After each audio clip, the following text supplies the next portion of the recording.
किसी को गलत समझना भी गलत होता है। आज हम इसी बात पर अपने विचार को रखेंगे। यहाँ पर गलत का आशय उस चीज़ से होता है जिसके कारण मनुष्य को पीड़ा एवं दुख होता है, तकलीफ होता है। इसीलिए यह कहा जाता है कि मनुष्य को गलत चीज़ों से या गलत कर्मों से विरत रहना चाहिए, क्योंकि मनुष्य का कार्य इस धरती पर पीड़ा एवं दुख सहन करना नहीं होता है, अपितु सरल, सुखद, शांतिमय एवं सुरक्षित जीवन जीना होता है। यही मनुष्य एवं मानव जीवन का उद्देश्य होता है।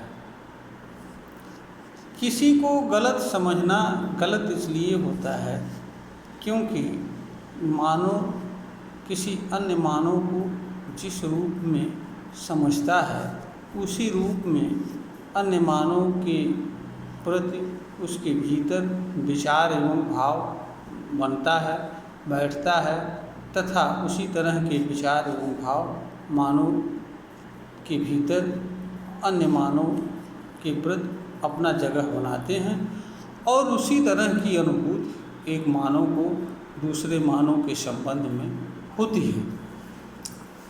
जब मनुष्य किसी मनुष्य को गलत समझता है तो उस मनुष्य के मन के भीतर गलत विचार एवं भाव अपनी जगह बनाते हैं, बैठते हैं तथा उसी रूप में वह मानव मनुष्य को महसूस होता है। और जब भी ऐसा मनुष्य उसके सामने आता है तो वह बाहरी रूप से कुछ और बात करता है, व्यवहार करता है, किंतु अंदर से वह उसको गलत ही समझता है और गलत रूप में समझता है। तो जो विचार मानव को पीड़ा एवं दुख दे वह अच्छे नहीं हो सकते हैं। मानव जिस तरह के विचार को धारण करता है उसी तरह के विचारों की अनुभूति एवं मानव के ऊपर प्रभाव भी पड़ता है और जिस तरह के विचार मनुष्य ग्रहण करता है उसी तरह का भाव भी मनुष्य के अंदर बनता है। मनुष्य विचार के माध्यम से किसी चीज़ से जुड़ता है, किसी चीज़ को किसी रूप में स्वीकार करता है, वो चाहे मानव हो या कोई अन्य चीज़ हो। और जिस रूप में एक मानव अन्य मानव को स्वीकार करता है, ग्रहण करता है, समझता है, उसी तरह का भाव मानव के भीतर बैठता है, जगह बनाता है, क्योंकि भाव ही वह चीज़ होता है जिसके माध्यम से एक मानव को कोई अन्य मानव अथवा मानव से भिन्न चीज़ महसूस होती है या बोध होती है।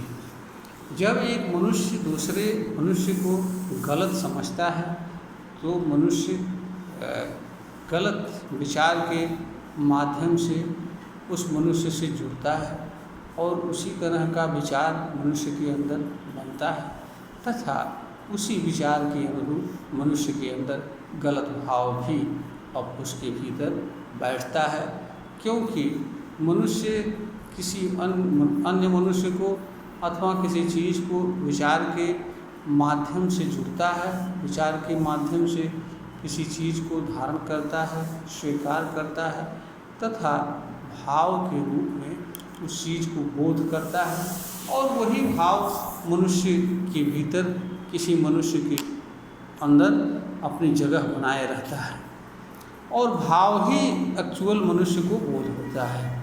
यहाँ पर यह भी विचारणीय बात है कि एक ही मनुष्य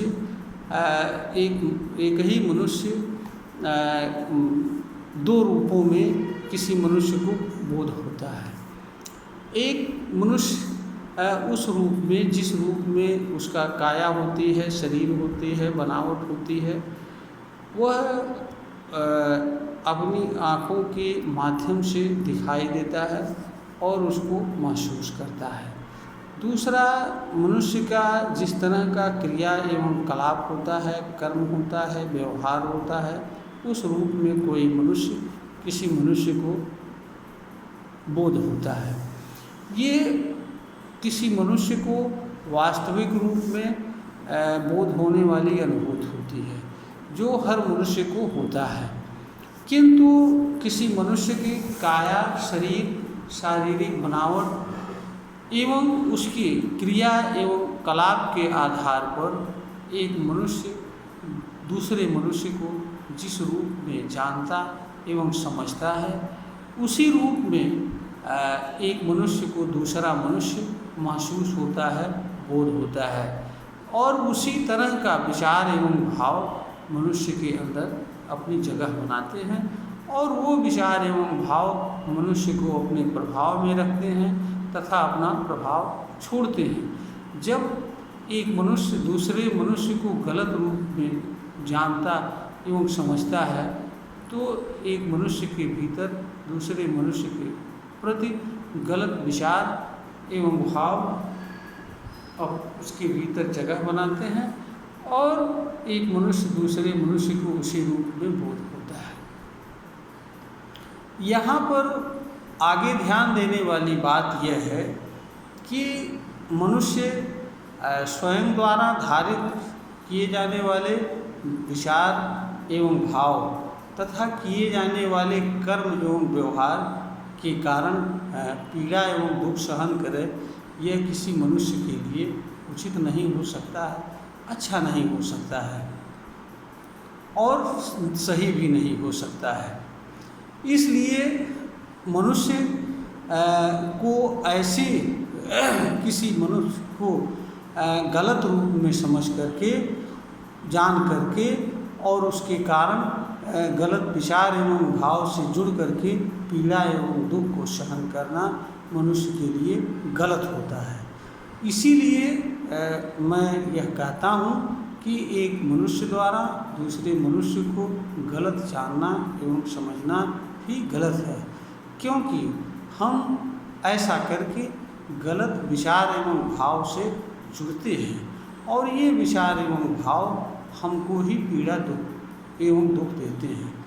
कोई मनुष्य स्वयं द्वारा धारित किए जाने वाले विचार एवं भाव से पीड़ा एवं दुख सहन करता हुआ जीवन जिए, तो यह किसी मनुष्य के लिए सही नहीं हो सकता है, यह हर मनुष्य के लिए गलत होता है। इसलिए किसी मनुष्य को जिस रूप में वास्तव में वह है अथवा जिस रूप में वह किसी तरह का क्रिया एवं कर्म करता है, उसी रूप में मनुष्य के का मूल्यांकन दूसरे मनुष्य द्वारा किया जाना चाहिए। यहाँ पर एक ध्यान देने योग्य बात यह भी है कि मनुष्य सही एवं गलत नहीं होता है, और न ही अच्छा बुरा होता है, और न इस रूप में जन्म लेता है। मनुष्य सही एवं गलत किसी कर्म के कारण, विचार के कारण होता है, क्योंकि अगर मनुष्य कोई विचार न धारण करे, कोई कर्म न करे, तो किसी मनुष्य के लिए वह पीड़ा एवं दुख का कारण नहीं बन सकता है, और स्वयं के लिए भी वह पीड़ा एवं दुख का कारण नहीं बन सकता है। इसलिए वास्तव में कोई मनुष्य गलत नहीं होता है, और ना ही सही होता है, ना ही अच्छा होता है, ना ही बुरा होता है। मनुष्य के विचार एवं भाव, कर्म, व्यवहार उसे सही एवं गलत बताते हैं। तो मनुष्य किसी मनुष्य के बारे में अगर कोई राय करनी हो, तो उसके द्वारा जो कर्म किया जा रहा है, उस कर्म के प्रति किसी तरह का राय किया जाना चाहिए। जैसे अगर मान लिया कोई आदमी चोरी कर रहा है या कोई अन्य गलत कर्म कर रहा है, तो ये मानव को, उस मनुष्य को गलत नहीं समझना चाहिए, बल्कि उसके चोरी के कर्म को या अन्य गलत कर्म को समझना चाहिए कि उसके द्वारा किया जाने वाला अमुक कर्म गलत है, उसके द्वारा किया जाने वाला अमुक कर्म सही है। बजाय यह समझने के, जानने की कि मनुष्य गलत है, बल्कि यह समझना चाहिए कि मनुष्य द्वारा किया गया अमुक कर्म सही है तथा अमुक कर्म गलत है। क्योंकि कोई भी ऐसा मनुष्य नहीं होता है कि जो कुछ गलत न करे और कुछ सही न करे। मानव ऐसी परिस्थितियों में, ऐसे वातावरण में, ऐसी स्थितियों में जीवन जीता है जहाँ पर उससे जाने अनजाने में स्वार्थवश अथवा किसी अन्य कारण से कुछ न कुछ गलत हो ही जाता है। दूसरी बात यहाँ यह भी है कि मानव समाज द्वारा आज तक कोई ऐसा सर्वमान्य आधार एवं मानदंड भी मानव के बीच नहीं स्थापित कर पाया है कि जिसके आधार पर ईमानदारी से एवं निष्पक्ष भाव से हर मानव की क्रिया एवं कलाप का मूल्यांकन किया जा सके तथा यह बताया जा सके कि मनुष्य का अमुक कर्म गलत है, अमुक व्यवहार गलत है या अमुक चीज़ गलत है। इसलिए भी जब हमारे पास कोई सर्वमान्य मानदंड नहीं है, कोई आधार नहीं है, तो फिर हम किसी मनुष्य को गलत समझ करके अपने भीतर गलत एवं विचार को जगह दें, उससे पीड़ा एवं दुख सहन करें, यह किसी मनुष्य के लिए कभी भी उचित नहीं हो सकता है। इसलिए हम किसी मनुष्य के प्रति किसी भी तरह की पूर्व धारणा, किसी भी तरह की अवधारणा न रखें। मनुष्य को उसके रूप, रंग, आकार एवं प्रकार के आधार पर मानव में किसी तरह का भेद न करें, क्योंकि यह सब कुछ इस पर किसी मानव का नियंत्रण नहीं होता है। मानव किस परिवार में जन्म लेगा, किस वंश में जन्म लेगा, किस जात में जन्म लेगा, कैसा रूप रंग होगा, कैसी उसकी शारीरिक बनावट होगी और कौन सी चीज़ें जन्म से उसके साथ जुड़ेंगी, कौन से गुण एवं धर्म प्रकृति से जुड़े चीज़ें उसके साथ जुड़ेंगी, अथवा किस कर्म को करने से वह बड़ा सफल हो जाएगा और किस कर्म को करने से वह असफल हो जाएगा। आदि अनेक ऐसी चीज़ें हैं जिनका मानव पर कोई नियंत्रण नहीं है। तो जिन चीज़ों पर मानव का नियंत्रण नहीं है, उनके आधार पर भी मानव का मूल्यांकन किया जाना उचित नहीं होता है। इसलिए हर मानव का यह कर्तव्य बनता है कि वह दूसरे मानव को अपने ही समान समझे, यह समझे कि जैसे मैं हूँ वैसे वह भी है। और जिस रूप में अथवा जिस भी परिस्थिति में कोई मनुष्य जी रहा हो, उसे स्वेच्छा से प्रसन्नतापूर्वक स्वीकार करके उसमें आगे बढ़ने का प्रयास करना चाहिए। यही हर मानव के लिए उत्तम है। किसी मनुष्य के पास क्या है, क्या नहीं है, यह कभी भी किसी मनुष्य के लिए विचार का विषय नहीं हो सकता। अथवा हमारे पास क्या नहीं है, यह भी उचित नहीं होता है। हमारे पास क्या है और उससे हम बेहतर क्या कर सकते हैं, मनुष्य को यह विचार करना चाहिए। इसी में मनुष्य का कल्याण है। तो मनुष्य को विकार रहित रूप में एक मनुष्य को दूसरे रूप मनुष्य को देखना चाहिए, जानना चाहिए। अच्छे रूप में हर मनुष्य के प्रति अच्छा विचार एवं भाव रखना चाहिए। उसी तरह का व्यवहार करना चाहिए, कर्म करना चाहिए, क्योंकि भले ही हमारे साथ कोई मनुष्य किसी भी तरह का विचार रखे, किसी भी तरह का बर्ताव रखे, क्योंकि हम एक व्यक्ति द्वारा किए जाने वाले गलत कार्य के कारण हम क्यों गलत कार्य करें।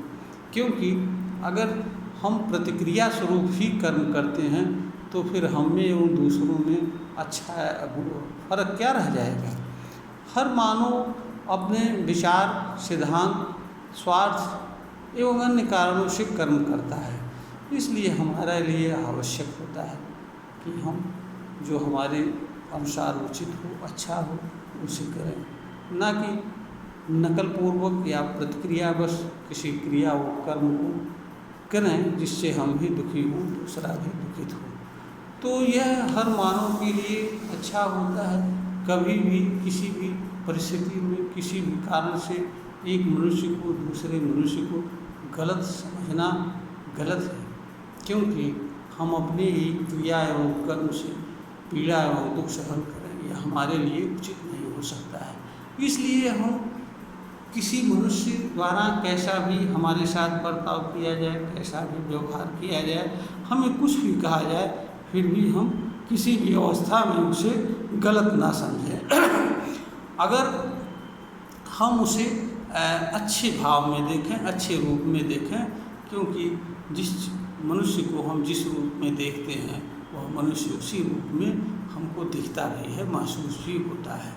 यह हमारे मनुष्य के पास एक अद्वितीय प्रतिभा एवं गुण होता है।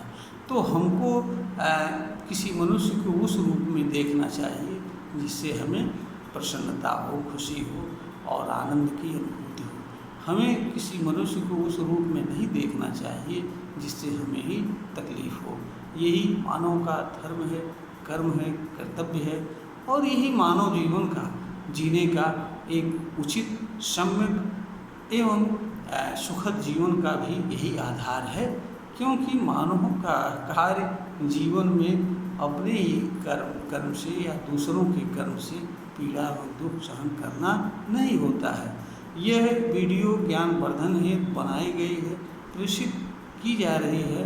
अगर श्रोता को ज्ञानवर्धन के योग्य प्रतीत हो तो इसे लाइक करें, शेयर करें और सब्सक्राइब करें।